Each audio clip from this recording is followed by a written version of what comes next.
yeah, I wanted to talk to you a little bit about situation, the stuff you've gone through with your daughter, right? Absolutely. Yes. And how long ago was that?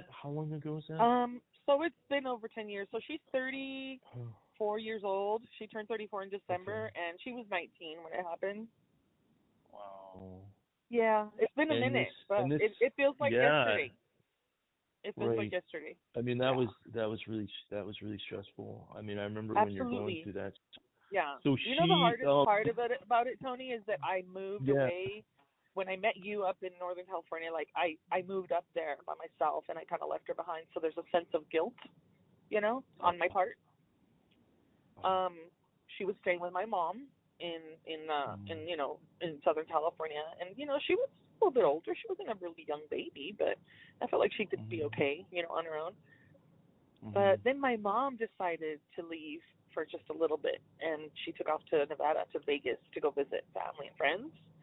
So that kind of left her like on her own, like, yay, I get to do whatever the heck I want, kind of thing. Oh, But wow. she had this Yeah, friend. yeah. She had this friend that introduced her to other friends, and the girlfriend of hers was a really good friend of hers from high school. And they went to like Okay. a different neighboring city, and she met this guy. And Yeah. they kind of hit it off, just as friends. They were in the same group, a circle of friends. And he knew when in conversation that she wanted have you heard of those blue nose pit bulls? I don't know. They're like a certain breed of pit bulls. They're So a she type of what? I'm wanted a sorry. dog. She always wanted one. Oh, it's a dog. It's a dog. A dog. Okay. It's a pit bull, yeah. Yes. So A pit bull. Okay. A pit Yes. bull, Okay. yeah. He got her a pit Yeah. bull, the one that she wanted. Wow. And she'd never had a dog, like, of her own, And this guy didn't Right. really know her very long. So for her, it was just like, wow, like, this dude just got me a dog. Like, it was a really big deal, Yeah. And so, of yeah. course, I think that was kind of to her, it was like a big deal because of what happened. But when I heard about what he did to me, I was just like, oh, that was a hook, I totally, as a mom, I feel like that's kind of what he did on purpose to kind of get her to trust him, Right. And then from that moment, they just became better friends. And then I believe, they started having more of a little flirty kind of little romantic relationship. So she was spending a lot of time around him, and mom wasn't around, grandma wasn't around. It was just her friends, and, his friends. So it was just, there was a lot more time to, I guess, spend with him, Right. So as time went by, it was a couple of weeks and then months, he asked her if she'd want to go to Mexico for some tacos, because that was very usual for us to do because we live so close to the international border. Yeah, and we went to Mexicali all the time. was You it? know how when you're in San Diego and you go to TJ? Yes, you go to with TJ, right? Yeah. Yes, And so they're that's the a best. very normal They're thing. The best. Yeah, that's the best. And It's where like was going how to the far? taco place. It was like 12 miles. Yeah. From the city 12 where they were miles. to the international border, 12 miles. Wow. A really quick drive, probably closer to where I'm driving to right now to get to work. Okay, and this was in what city? What was the city? This was in the border of Mexicali in Baja California. Okay. And the city that they were at was in Brawley, California. Okay. Yeah. Brawley. Okay. And so basically it was really close. California and then Mexico, but it was a border county. So that was a border city, And it was very, very common for young people or anybody. Like, we went down there when she was little every weekend because that's where my grandparents lived. That's where my mom was born, So it was a very customary, natural, normal thing to go to Mexico, cross the border. Right. So that was something that they both already knew about each other as well, that it was not a big deal. So he invited her to go to tacos, and they did that a few times, to go eat. And so it kind of they did that. They actually did it a few times. Yeah, it was a pattern. Yes. It wasn't like we're just going to go one time and then that was it. No, they did it a couple of times. Yep. Right. Yep. Okay. And then, of course, on the time where this thing happened, it was just like a normal other time, except for when he would always drive them there, and he would always use his car, because my daughter didn't have a car. And I don't know if it was his car, but it was a car he drove. You know what I'm saying? And so basically, this one time that they drove down there, after they had tacos, he told her, you know what, my stomach's kind of hurting me. He said, do you think you can drive us back? I don't feel really well. And of course, you know, as a friend, what is she going to say? No? Like, she's like, okay, you know, no big deal. So, and she has a driver's license. It's not a problem. So she gets behind the wheel, and they're crossing the border. And about maybe, I would say anywhere between 20 to 30 feet from, you know, where the border crossing is at, the customs agent, you know, he looks over at her and he tells her, he says, I have something to tell you. And it didn't sound really well. She just looks at him, you know. So she told me everything. And she says, Mom, I felt like this hole in my stomach when he said that, because he hadn't even told me what was wrong yet, but I had this feeling. And he told her, we have 18 pounds of methamphetamine in the gasoline tank right now. Oh, my gosh. Oh, wow. And when he told her this, she was just like, she chuckled. She thought it was funny because she was like, you're kidding, right? And then she called him by his name, right? Like, you're just messing around, right? And he just looked at her like with this stare, kind of like, no, I'm not kidding, you know? So what is she supposed to do? She's in the driver's side. Mind you, when you're driving and you're that close, there's like these machines that are almost like they x-ray the car, and there's cameras. Usually agents that are walking around with dogs that are like the drug sniffing dogs. Yeah. Or they sniff anything. They can sniff all kinds of stuff, not just drugs. You know what I mean? Yeah. So they're those kind of, that's what they do. And so at that moment, she's thinking to herself, like, I can't get out of the car and run. I mean, she says she considered it. She could consider it, you know? But then she was like, where am I going to run to? They're going to follow me. I can get shot. Like, all these things started going through her head, really fast. Like, in a split minute, she was thinking of a bunch of scenarios. And because she was thinking, she kept kind of going forward as the cars were moving, because they moved slowly, you know? Of course. And she's moving. I mean, she must have been in such shock. I mean, she must have been in such shock. Like, how would you expect? No one would know.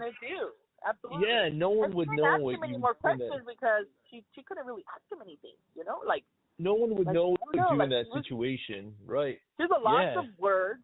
She was shocked. Yeah. She was nervous. She wasn't sure if it was true because she doesn't know this guy that well, you know? And so then they get to the point where they're actually the next car to the customs official. And she, of course, is just beside herself in nerves, right? And she's a wreck. And so she knows. Inside, she said she felt she was shaking. Oof.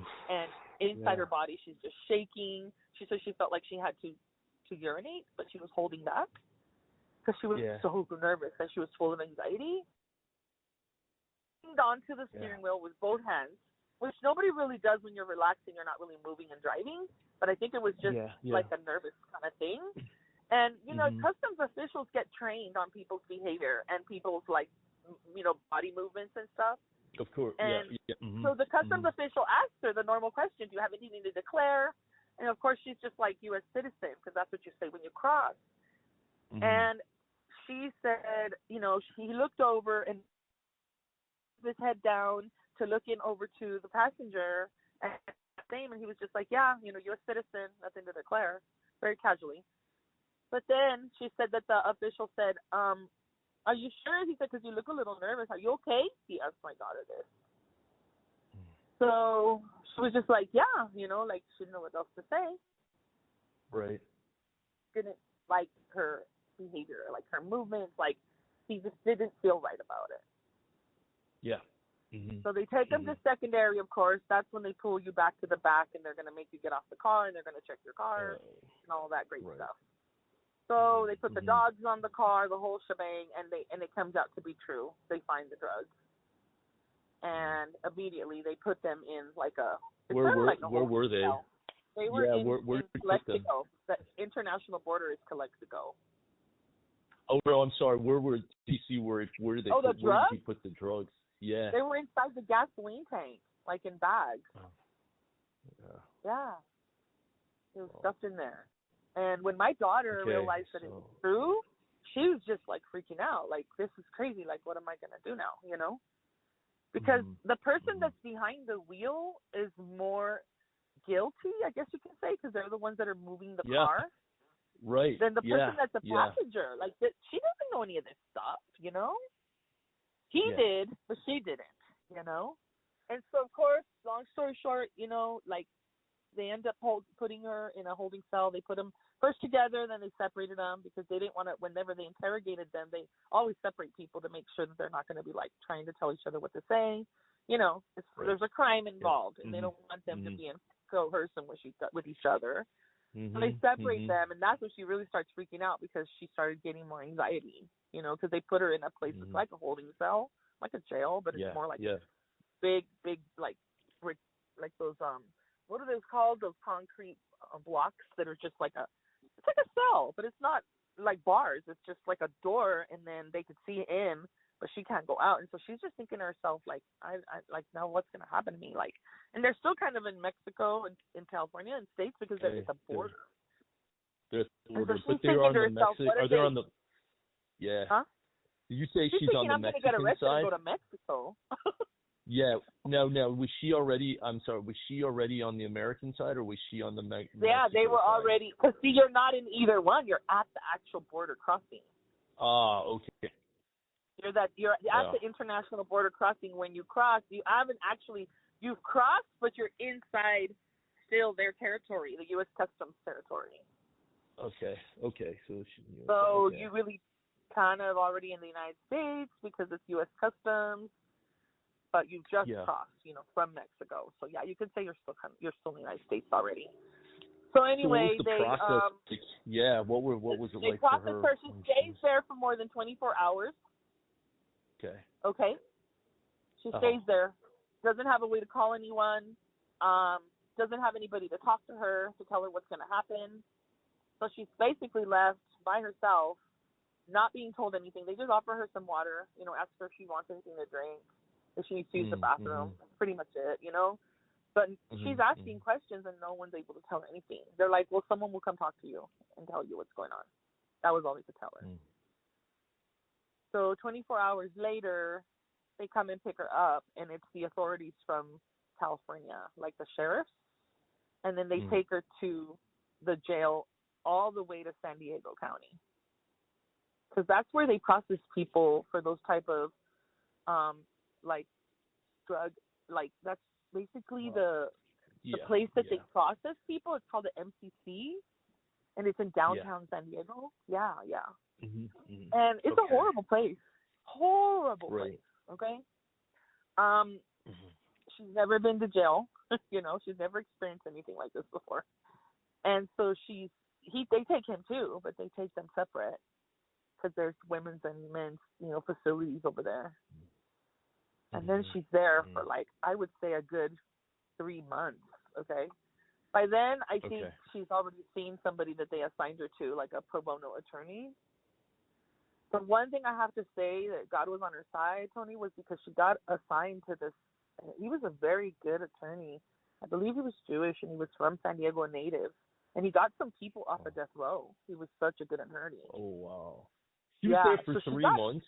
She was there for 3 months. Yeah, 3 months before she could even go to court, before they could process her to tell her what was going on,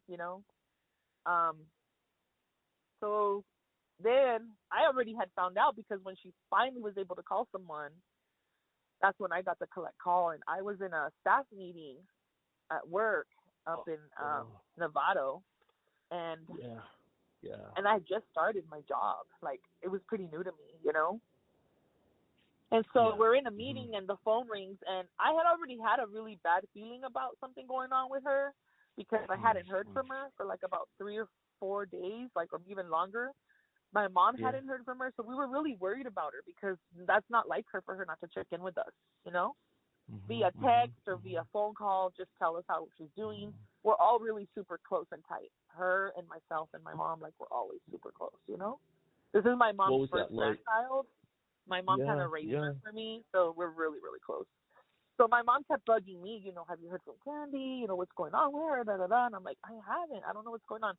So when I got that phone call and it came up as, like, unknown, I kind of had this feeling, you have that mom instinct, Yeah. And I immediately jumped up. Everybody even kind of got startled because we're all in a meeting, and I jump up and I said, I'm sorry, I have to take this call. So I ran out of the conference room and I took off. I didn't know where to go, so I went to, like, the ladies' bathroom.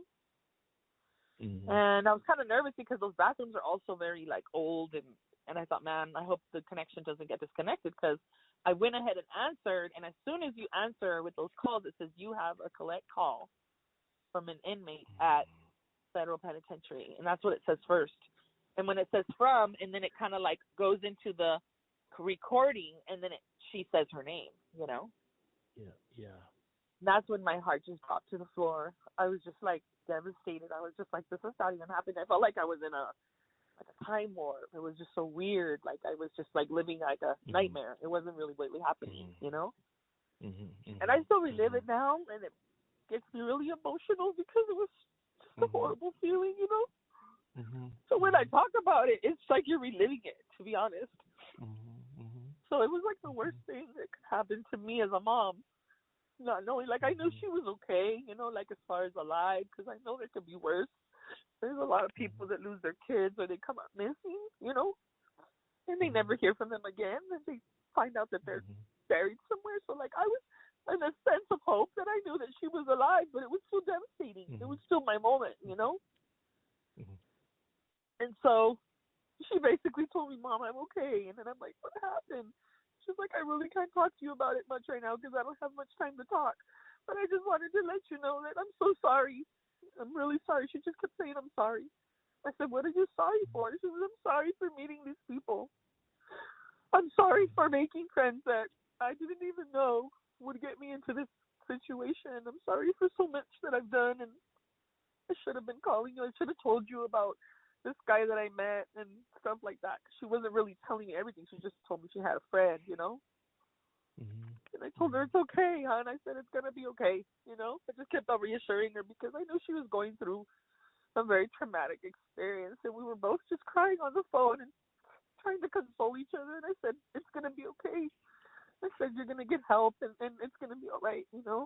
I said, you know, I'm always here for you no matter what. I said, so just please be safe. And it was a really quick call, but it was real emotional. And then we hung up because she had to go. She said, I'll get a hold of you soon, you know, because I have court soon. I'm like, when? And she's like, I don't even know. But it was a horrible call. It was like relieving to hear from her, but it was very shocking and it was really short. So there was all these emotions, you know. I couldn't even go back to my meetings, you know. And it was just really horrible. So yeah, she finally went to court. They sentenced her. They wanted to give her 10 years. Oh, I know. And I was just like, what, you know? I'm like, she's first time, you know, offender. Like, why would you do that? And so they said because she was behind the wheel, she was the driver, it didn't matter if it wasn't her car, you know, that she knew that it was there. And of course the guy told her that. He told her because he knew that if she knew, she couldn't lie about not knowing. Because I guess her sentence would have been less if she would have said she didn't know, and they could put her to, like, a lie detector test and, like, you know, just find out that it was true she didn't know.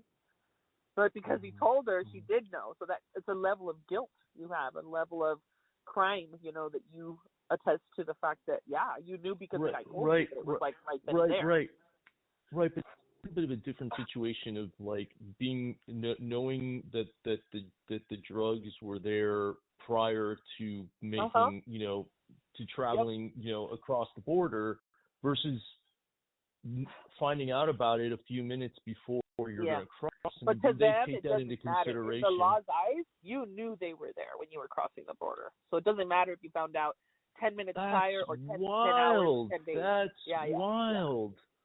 Yeah, it is. That's just so wild that they don't take that into context. And also that she was a first-time offender. And the fact that just her age, like all these factors. Well, you know, and so finally this guy, this attorney, you know, he was so great that, you know, working her case and knowing the law, he was able to get her down to just doing 3 years of time served and then 3 years of federal probation out. So she ended up serving a total of 3 years, I'm sorry. So they did bring her sentence down. They gave her like 5 years. So they sentenced her from 10 to 5.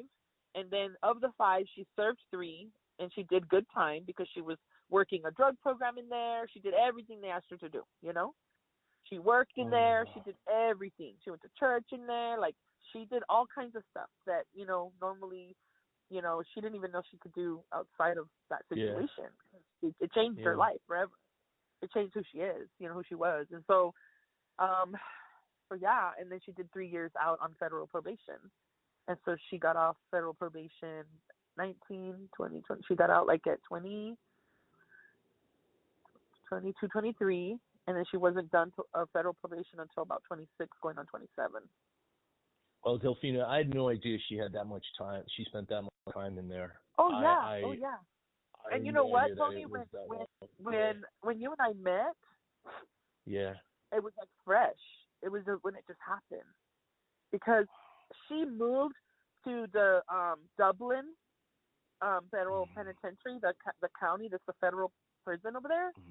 She asked when she was in San Diego to be transferred over there because that's where her mom was living.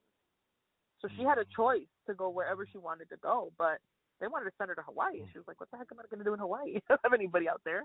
Yeah, so because I had moved up to Northern California and I was working over there, that's why she chose Dublin. She had no idea what it was going to be like. She just knew that it was like so those federal prisons, when they're white collar crimes, they, it's a camp. So it's not like you see most of these other prisons that are fenced up with like barbed wire. Like, these are open. She could easily just escape that place. But because, they're there, mostly women, of course, and the level of crime that they have, they're not really like these criminals that they're worried are going to like go out and kill someone. Yeah. It's a different level. Right. She was at a camp, which was the security level was different. So she did 3 whole years, and then 3 out. And when she was out, she had to, drug test. She still had to, go and, check in with her probation officer. She got on federal probation. She had to take classes. She had to, they do like the thing called like drug court. So she has to take these whole series of courses when you get out and do stuff.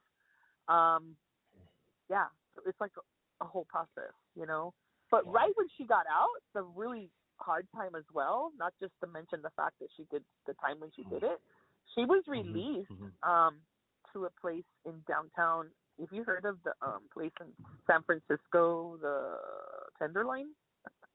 Oh, yeah. I'm sure you have. She was released in the Tenderloin to one of the homes there. So they're what do they call them? That's for many people who don't. That's that area of I don't know if people understand what it's those where are. Basically. I didn't. Yeah.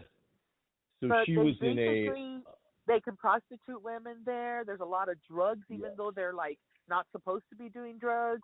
There's a lot of really, really, really dangerous people in those places. Yeah. So that's what she was released to. She was released to a worse place than where she was at when she was doing her time. Was it like a halfway house? Halfway house. That was the word I was thinking about. Sorry, thank you. No. She was in a halfway house. They offered her spice. They offered her meth. They offered her heroin.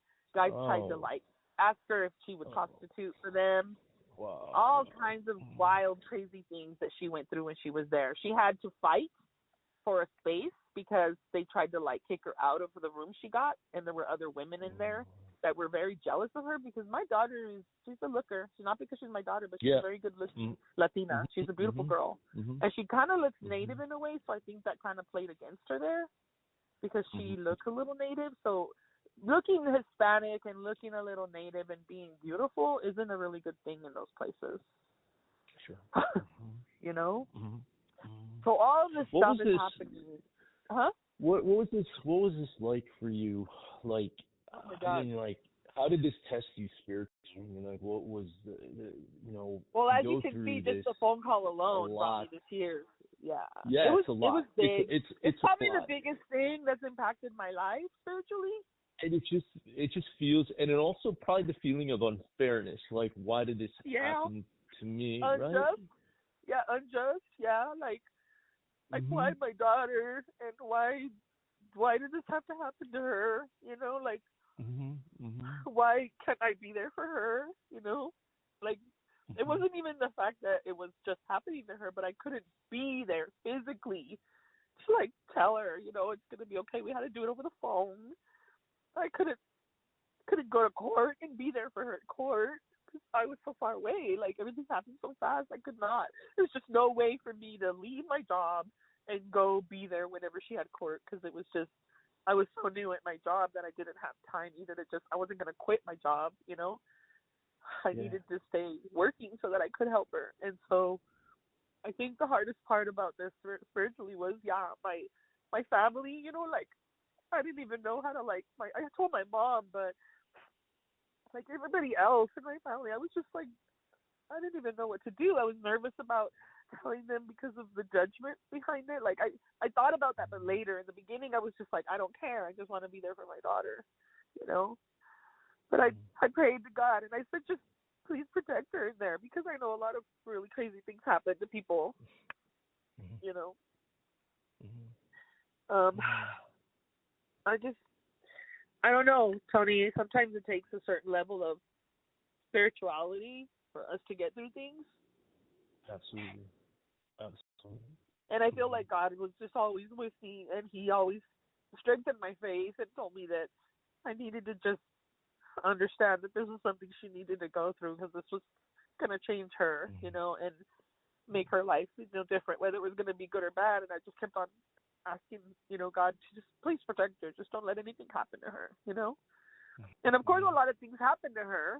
You know, she came out alive, but due to that, she has, you know, the mental health issues that she has, and there's a lot of PTSD. And it involves just law enforcement. It involves, you know, just even like getting into a relationship with a guy again. Like, she's at risk of always picking the wrong people.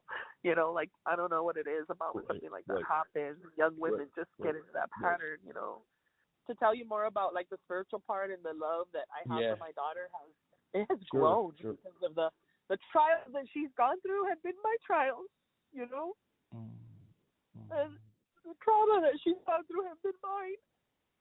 And when I meet people at work that I know, like, have gone through stuff that are similar to my daughter's, it makes me more empathetic. It's changed me as a counselor, as a professional, as a person, as a mom, as a human being. Like, it's just made me open up my heart to more people and more things that I know this world brings about, and not very many people see the reality of what happens behind closed doors. So many things go wrong, and you just don't really know. And people don't like to talk about those things because it's uncomfortable. It's not a very good space to be, feeling uncomfortable and feeling vulnerable. Like, I don't have a problem talking about it. I just get really emotional because of how it makes me feel about my daughter. And I know what she's gone through: homelessness. She had a drug-induced psychosis. She was diagnosed with schizophrenia. She was out in downtown San Diego and got assaulted by some women that were homeless, and they hit her in the back of her head with a steel pipe because they were meth addicts. And all she asked was for them to move because she didn't want to be around people that were smoking meth, and they were right in front of her. She had like a little tent, and they had a tent. And because she said that, like, she was asleep, and they got her in her sleep, and they hit her in the back of her head. They assaulted her, and she ended up in the hospital getting 8 stitches to the back of her head. Could have killed her. How did this affect, you know, your relationship with your daughter overall? Like, how has this impacted you? Well, it's made me feel very, like, close to her, even closer, because I feel like I have to, if I don't talk to her for a couple of days, I start to get really worried, like, because I'm worried that she's going to kind of go back on her, you know, cycle of her mental illness, like if she's not on medication and she ends up back, like, her husband looking for her, you know, in Phoenix, when she ended up in Phoenix, like with homeless people. Like, it really, really affects me if I don't know if she's okay. Like, if I haven't heard from her, even a text, you know, it puts me on edge, you know, like, I get really worried because it brings me PTSD, you know, what happened to her. But as far as the relationship is concerned, like, I have an immense amount of love for my daughter because I know what she's gone through, and I know what she's battled, and I know that she's still battling it right now, like, within herself. And, you know, and it's not even herself, it's society, because she still has the record, and, like, right now she's working at a Circle K, and that's okay, because that's an honest job, you know, but I feel like I know she has the potential to do so much more with her life, And it's been taken away from her, from what she had to go through. And so my love for her is just like, not because just she's my daughter, but because there's this young person she was robbed of her ability to be who she's supposed to be, you know? And so, as her mom, I really can't do anything about that. Like, I can't change it. I can just keep on encouraging her. Like, I've told her many times, you know, you should apply for voc rehab. You know, they'll help you and this and that. And for whatever reason, whenever she's applied and she's been ready for, like, okay, I'm going to get in school now. Like, when she lived here with me, she was getting ready to, like, meet with her counselor, and the counselor was going to put her into a program. That's when her husband said, we're moving to Arizona. I have to move because of my work. So there's always been something that's happened in her life that she hasn't been able to follow through with it, you know? But as far as my relationship with my daughter, it's just grown. My love for her has grown even stronger. Like if you could give it, you know, pass on advice to other parents and how to love your child, and the best way you can love your kids. Just accept them, you know, listen to them, hear them out, really pay attention to who they're hanging out with. If you leave, like if you move away, even when they're young adults like my daughter was, I felt like she was okay because my mom, you know, was there for her, but my mom was a little bit older. So then my mom left. And so when my mom left, she was left kind of fending to herself. So when you find yourself in a situation where you're not there physically for your kids all the time and you feel like, you know, they're their own adult, they know what to do, that's when they're more at risk. Because we think that our kids need to be protected when they're little, when they're infants, or when they're riding a bike and they're going to fall.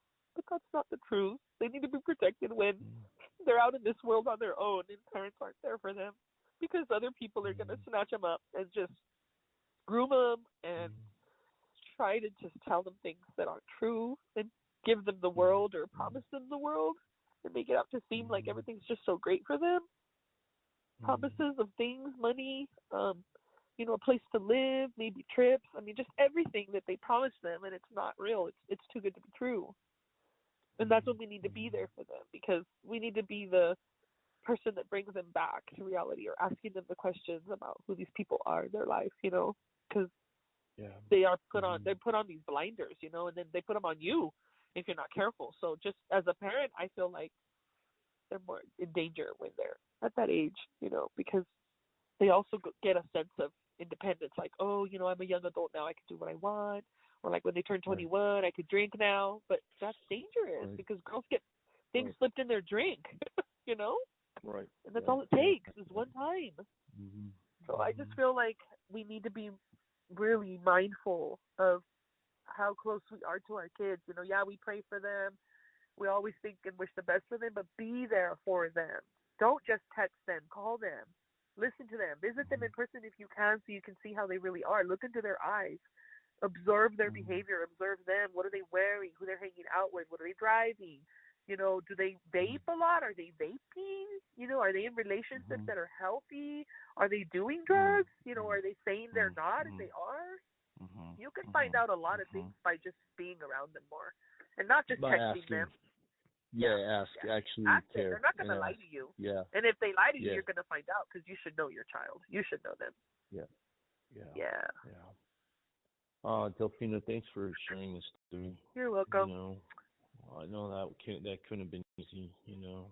It's so emotionally draining just talking about it. It's like, you imagine living it? Just living it, you know? And it's something that doesn't go away. Like, she's 34 years old now.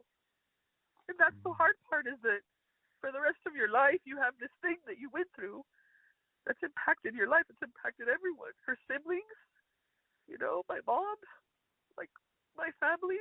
It's impacted everybody's relationship because she went through this. And we all love her very much, and we wish we could do more for her. But what do we do, like, besides love her and support her, you know? She was a victim. She continues to be a victim. And that's the hard part, is that once you're a victim, I feel like you're always a victim, and you have to learn how to fight through it, how to be a survivor and not just a victim, because she's a survivor. And not a victim.